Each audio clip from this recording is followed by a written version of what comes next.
Hello guys, this is CA Karaiya Maniyar along with two beautiful ladies. You see, they are sitting besides me.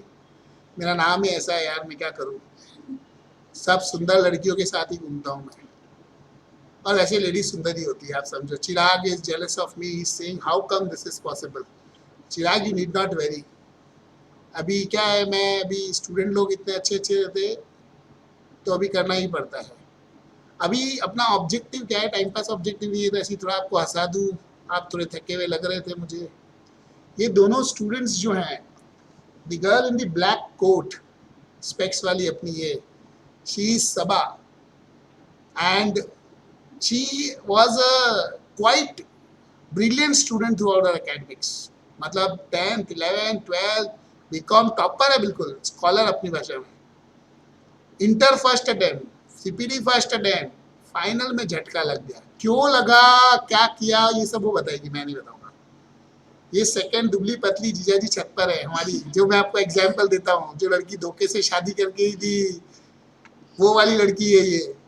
She is from direct entry and she was, आप सोचो 10th तक एक number की टपोरी थी।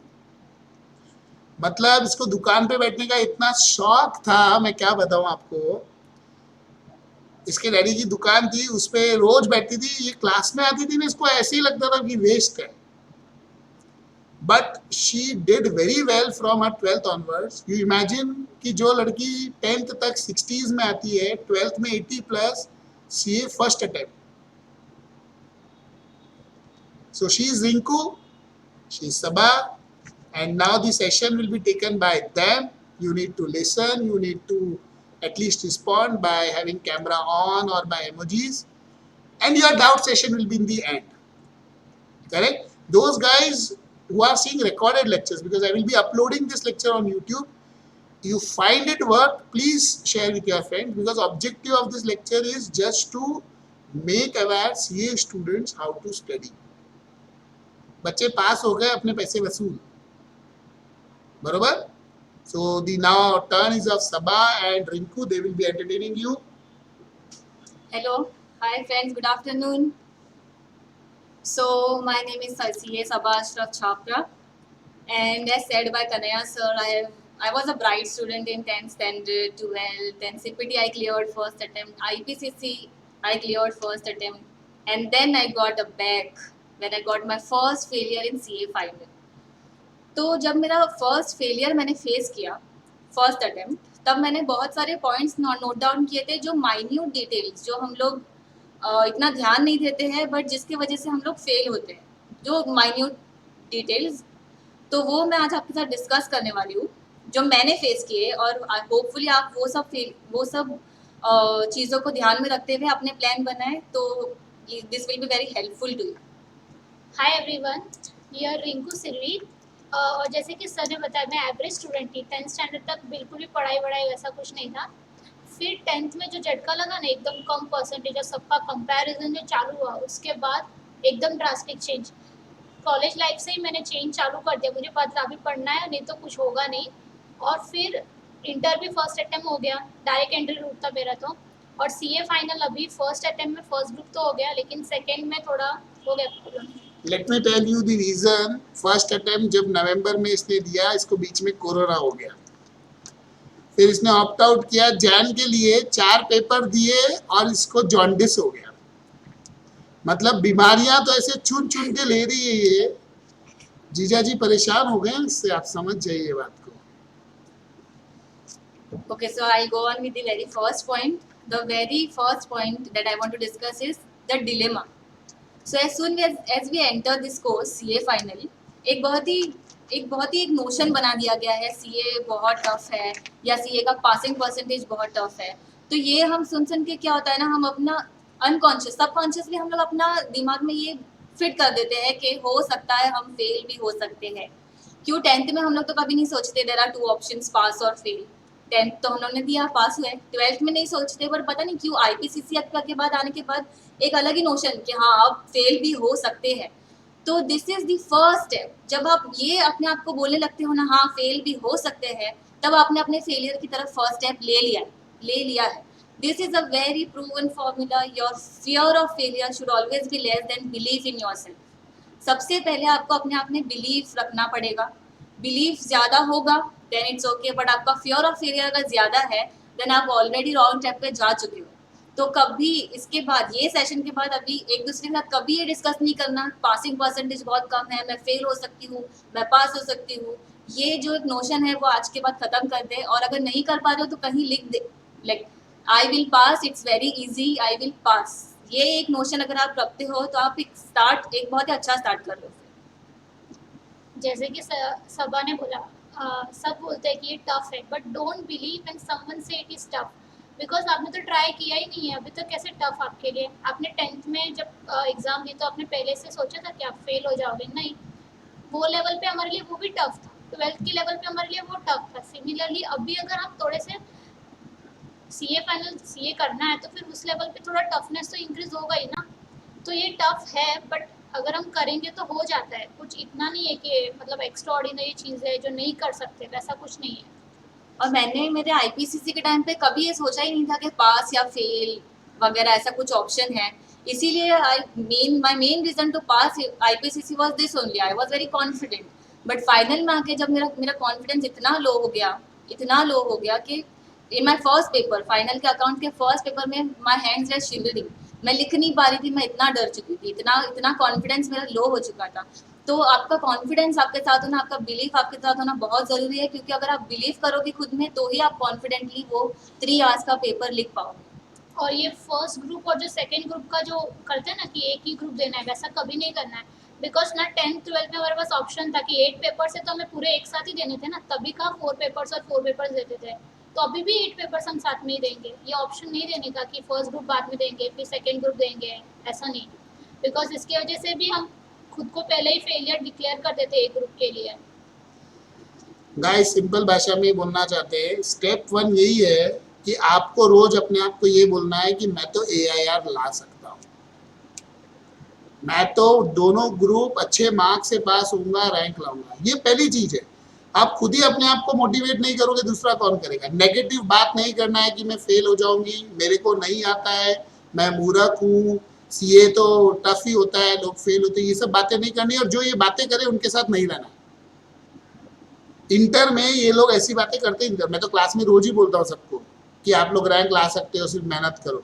मेरे जितना तो motivate कोई नहीं करे आपको, भले आपकी लायकी हो नहीं हो, अलग किस्सा है. तो सबा का फाइनल में झटका लगने का पहला रीजन ये था कि इसके आर्टिकलशिप में हर कोई इसको बोलता था, अरे सीए फाइनल में कोई फर्स्ट अटेम्प्ट पास होता है क्या? 2-3 अटेम्प्ट तो लगते ही है यार. तो इसके दिमाग में बैठ गया था कि मैं तो फेल होने ही वाली हूँ. लेकिन जब इसने रियलाइज किया कि that is not the case and she immediately passed. तो इसलिए इसने मुझे आते से ही बोला, सर मैं इंटर में तो कभी ऐसा नहीं सोची, फाइनल में मेरे को ना लोगों ने बोल बोल के फेल करवा दिया. तो आपको ऐसा बोलना नहीं है, ना सोचना है. आपको रोज यही बोलना है, you are capable of bringing all India rank, you are capable of bringing all India rank, put your efforts, be positive. This is what they wanted to tell. And second question which you may ask me after 5 months, Rinku has answered कि you should give both groups. Rinku ने बोल दिया है, और मैं इनके बोलने के बाद मैं बीच बीच में इनकी ब्रीफिंग क्यों देता हूँ, क्योंकि ये लोग मेरे से पहले बात कर चुके हैं आके. तो ये लोग ने क्या क्या बोलना है इन्होंने मुझे बोला है, और इन्होंने मुझे एक शीट भी बना के दी है जो मैं आपको बाद में व्हाट्सअप करूँगा. पर ये अगर समझो क्या अभी हर कोई बोल नहीं पाता है, इनके मन में बहुत कुछ है, they may not able to explain. तो some crush which they have tell me, मैं वो चीज़ें आपको बोल रहा हूँ कि भाई ये सब्सटेंस है जो ये बोलना चाहते हैं. तो आज के बाद कोई ये नहीं बोलेगा कि मैं बोथ ग्रुप नहीं दे रहा हूँ और मैं फेल हो जाऊँगा. आपको रोज अपने घर में, बाथरूम में, टॉयलेट में, सब जगह लगा के रखना है, I am all India rank 1, I am all India rank 1. नाम लिख के रखो घर के बाहर, CA Neha Shah, CA Y Shah Pujari, all India rank 1 in CA Inter. This will motivate you. Continue, girls. Okay, so my next point is the elaboration of this point. कि ज़रूरी नहीं है अगर आप ब्रिलियंट हो तो फर्स्ट अटेम्प्ट क्लियर हो जाओगे. एग्जाम्पल, ज़रूरी नहीं है अगर आप एवरेज हो तो आपको अटेम्प्ट्स लगेंगे ही. बहुत से ऐसे आईपीसीसी AIR है जो फाइनल में आके क्लियर नहीं हो पाए हैं, और बहुत से ऐसे फाइनल जो क्लियर नहीं हो पाए थे इंटर में, उन लोगों ने फाइनल को AIR के साथ क्लियर किया है. तो ये नोशन तो बिल्कुल नहीं है कोई इंटेलिजेंट पर्सन। अभी कैसा होता है ना, क्लासेस में भी मैं जब बैठती थी फाइनल के लिए या जो भी हो, क्लासेस में बैठती थी, जब मैं किसी अपने से ज्यादा कैलिबर के इंसान को देखती थी, like someone suppose a student is asking too many questions, तो एक अलग सा डर बन जाता था दिमाग में कि अरे यार इसको तो बहुत आता है, मतलब ये तो बहुत, तो ये फनी वे में हम लोग लेते हैं, but back of the mind अपने ये छप जाता है कि नहीं ये तो मेरे से ज्यादा कैलिबर वाला है, ये तो पास होगा ही। तो ये जो है ये बहुत ही बेकार है, जो अपना नोशन है बहुत बेकार है। हम लोग बिना सोचे समझे अपने आप को इंफीरियर ऑलरेडी डिक्लेयर कर देते हैं। तो जरूरी नहीं है जो क्वेश्चन पूछ रहा है, मैं भी मेरे क्लास में बहुत क्वेश्चन पूछती थी, बट एट द एंड मेरा रिजल्ट वाज डिफरेंट।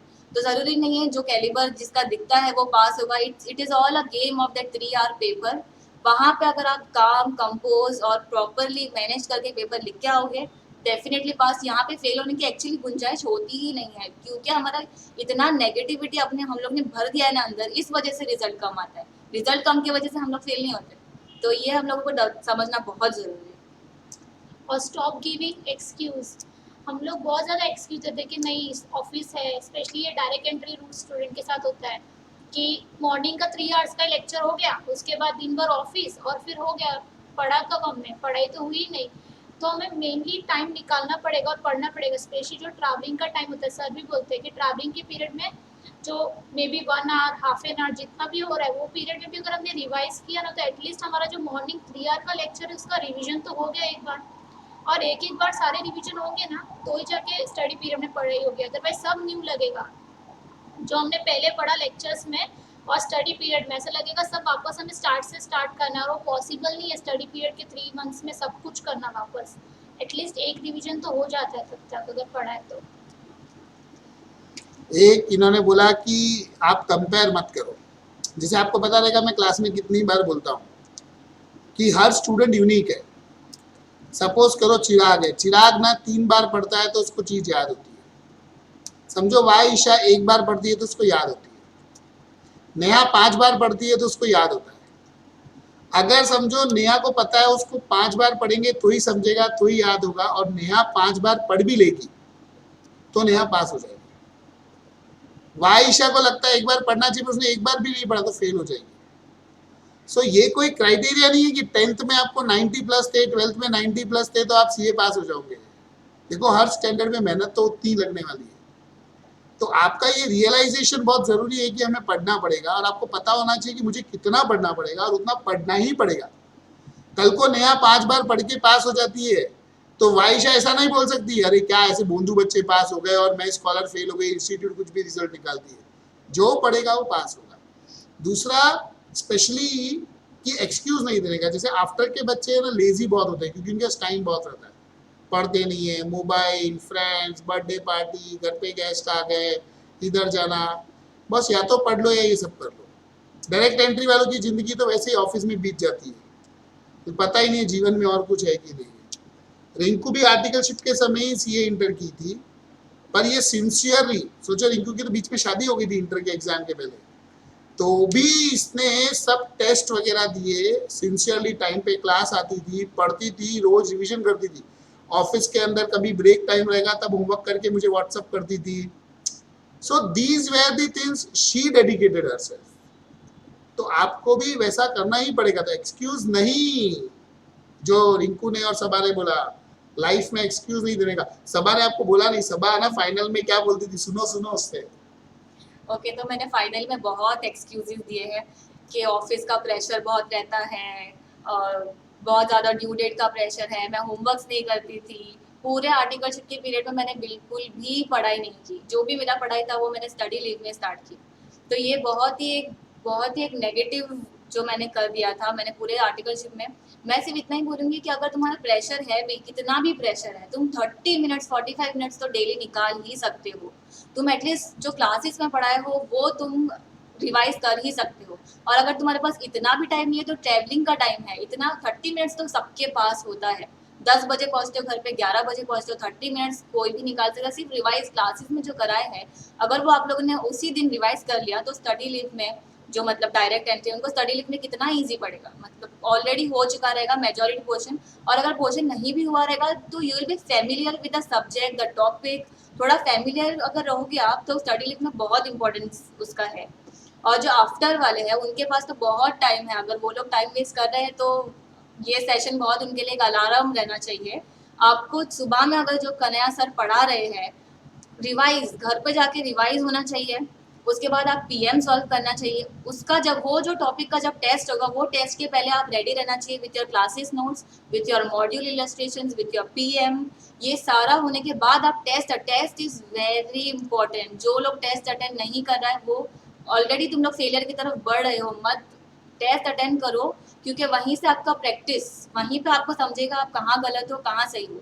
क्योंकि जब मैं फाइनल पढ़ रही थी तो मुझे एट अ पॉइंट मैं ऐसे ही पढ़े जा रही थी, मैं कुछ प्रैक्टिस नहीं कर रही थी। तो मेरा जो फर्स्ट पेपर इंटर के लिए भी आप रिलेट कर सकते हो, जब मैं फर्स्ट पेपर में लिख रही थी मैं लिख ही नहीं पाई थी, मैं 55 मार्क्स ही अटेंड कर पाई थी। तो अगर आप अटेंड ही नहीं कर पा रहे हो क्योंकि आपका लैक ऑफ प्रैक्टिस है, प्रैक्टिस नहीं है, तो आप कैसे एक्सपेक्ट कर सकते हो आपको 55 में से वो लोग पासिंग मार्क्स देंगे। आपको किसी भी तरह आपका स्पीड इतना बढ़ाना है कि अब आप 100 मार्क्स का तो लिख कर ही आओगे। अगर आपने 100 मार्क्स का लिखा तो ऑब्वियसली आप पासिंग मार्क्स तो कवर कर ही लोगे। और पासिंग मार्क्स क्यों, एआईआर का ही एम करो। हम लोग का ये एक बहुत गंदा चीज़ है कि हम लोग हमेशा सोचते हैं पास हो जाए पास हो जाए। ये अगर हमारा मेंटेलिटी है तो हम लोग 40 मार्क्स के लिए 50 मार्क्स के लिए मेहनत करते हैं। हम लोग एआईआर वन, तुम लोग सिर्फ एक काम करना, इस सेशन के बाद ना एआईआर का जाके पेपर देखना। कुछ नया नहीं है, कुछ अलग नहीं है, बहुत सिंपल वे में अच्छे वो लोग भी वही लिखते हैं जो हम लोग लिखते हैं, उनको भी त्रियाज दिया जाता है, हमें भी त्रियाज दिया जाता है। तो ऐसा क्या डिफरेंस है? डिफरेंस है उनका स्ट्रेटेजी, उन्होंने कैसा पढ़ाई किया वो स्ट्रेटेजी डिफरेंस है, उनके पेपर में उनका कॉन्फिडेंस दिखा, बस यही डिफरेंस है। तो यही हमें करना है, हमें एआईआर के लिए एम करना है अभी। जैसे कि सबा ने कहा स्ट्रैटेजी और प्लानिंग, हमें अभी जो स्टडी पीरियड चल रहा है मतलब क्लासेस के ड्यूरिंग तो हम लोग रिवीजन करेंगे एक बार। अगर एक बार रिवीजन हो गया तो हमें एटलीस्ट फैमिलियर है हमारे सिलेबस से कि हमें पढ़ना क्या है। तो जो स्टडी पीरियड होगा लास्ट का 3 मंथ्स 2 मंथ्स, अभी डायरेक्ट एंट्री वालों के लिए तो 2 मंथ्स 3 मंथ्स ऐसा डिपेंड वो लोग क्या कर रहे हैं, उस ऑफिस वाले भी रिस्ट्रिक्टेड होते हैं लीव्स के लिए। तो वो पीरियड में आप एक बार प्लान करो कि हमें करना क्या और क्या पढ़ना है और कैसे पढ़ना है। ग्रुप 2 होंगे, दोनों ग्रुप में है ना कुछ चैप्टर सब्जेक्ट होंगे जो आपके डिफिकल्ट होंगे और कुछ सब्जेक्ट है जो एग्जामिशन के लिए प्रिपेयर हो सकते हो। तो अभी से प्लान करके रखो, सब्जेक्ट को वैसे डिवाइड करो और एक डे में है ना 2 सब्जेक्ट हमेशा उठाओ। मॉर्निंग के लिए टफ लिया तो इवनिंग के लिए थोड़ा सा इजी वाला सब्जेक्ट लो जो तुम्हें मतलब सबके लिए अलग होगा इजी। किसी को लॉ अच्छा लग रहा है, किसी को ऑडिट अच्छा लग रहा है, वैसा डिपेंड। एक प्रैक्टिकल और एक थियोरी सब्जेक्ट लो। जैसे प्लानिंग करोगे तो उसको इम्प्लीमेंट करना दूसरा इंपॉर्टेंट टॉपिक है। लोग प्लानिंग तो करते पर उसको इम्प्लीमेंट नहीं करते। टारगेट्स रखो अपने लिए और टारगेट्स अचीव करो। उसको टारगेट्स अचीव करोगे ना तो वो मोटिवेशन भी होगा तुम्हारे लिए कि हाँ इतना हो गया है तो अभी और भी कर सकते हो। फिर ऐसा करके ही आपकी पढ़ाई होगी कंप्लीट। तो स्ट्रैटेजी बनाना, उसको प्लान करना, इम्प्लीमेंट करना ये बहुत इम्पोर्टेंट है। दोनों ने एक ही चीज पे फोकस किया कि अगर आप लोग डेली पढ़ाई नहीं करते हो तो बाद में बहुत प्रेशर आ जाता है। जब सबा इंटर में थी ना मेरे पास में, आईपीसीसी जब बोलते थे हम लोग, ये एक लड़की के साथ पढ़ती थी, कविता के साथ पढ़ते थे, याद है? तो वो कविता तो थोड़े दिन पढ़ी, इसके साथ फिर छोड़ दी। ये पढ़ती थी रोज। ये लोग क्लास में मेरे लेक्चर के बाद रुक के पढ़ते थे, डेली। घर नहीं जाते थे ये लोग, रोज लेक्चर हो जाएगा उसके बाद यहीं बैठ के पढ़ के फिर घर जाएंगे। इसीलिए लीव पीरियड में इनको रिवीजन करने को आसान हुआ। देखो क्लासेस के साथ आपको सब्जेक्ट की प्रैक्टिस और अवेयरनेस नहीं होती है ना, तो बाद में बहुत प्रॉब्लम होती है। तो आफ्टर वाले बच्चों को तो क्लासेस के साथ ही सब सॉल्व कर लेने का है, क्योंकि उनके कॉलेज एग्जाम्स आएंगे। जब आपकी एग्जाम्स रहेगी तो बीच में कॉलेज एग्जाम्स, इंटरनल, ये सब होंगे तो आपका पढ़ाई ब्रेक होगा। तो आपके लिए लीव पीरियड जैसा कुछ है ही नहीं आफ्टर वालों के लिए। डायरेक्ट एंट्री वालों के साथ कोई झमेला नहीं है। उनको आर्टिकलशिप के बाद 3 महीना छुट्टी मिलती है ऑफिस से, तो उनके लिए लीव पीरियड रहता है। तो लीव पीरियड की स्टडी प्लान करने के लिए डायरेक्ट वालों को क्लासेस के ड्यूरिंग पढ़ना पड़ेगा। अगर वो क्लासेस के ड्यूरिंग पढ़ाई नहीं करेंगे तो फिर वो लोग लीव पीरियड में कुछ ग्रेट काम नहीं कर पाएंगे, क्योंकि प्लानिंग तभी पॉसिबल होती है।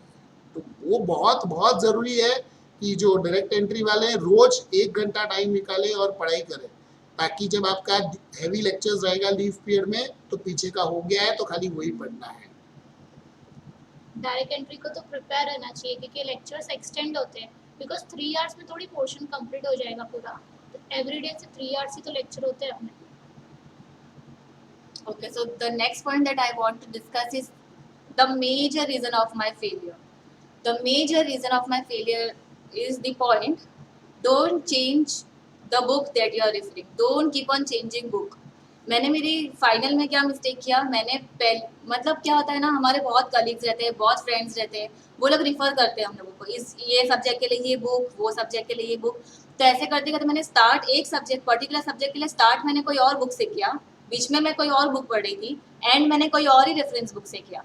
तो एट दी एंड मेरे पास इतना बड़ा बंडल हो गया था एक सब्जेक्ट के लिए।